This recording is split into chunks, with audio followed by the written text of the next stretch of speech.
Welcome to Kenton's videos. Enjoy the video.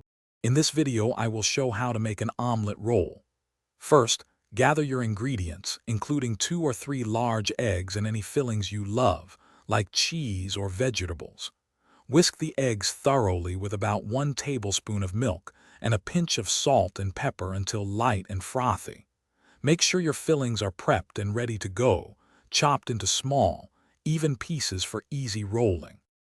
Next, heat a non-stick pan, about 8 to 10 inches in diameter, over medium-low heat. Add about 1 teaspoon of butter or a little oil, ensuring it coats the entire surface.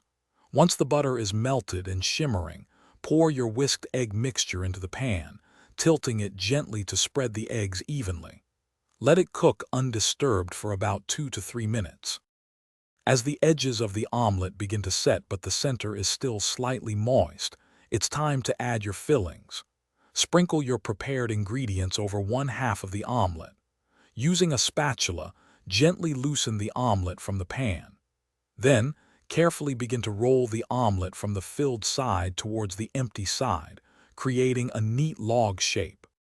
Once rolled, continue to cook the omelet for another minute or two, gently turning it to ensure it's golden brown on all sides. This helps the fillings warm through and the egg to fully set. Carefully transfer your beautifully rolled omelet to a cutting board. Slice it into 1-inch pieces, or your preferred size, and serve immediately for a delicious and satisfying meal. Thanks for watching. Consider subscribing if we helped you.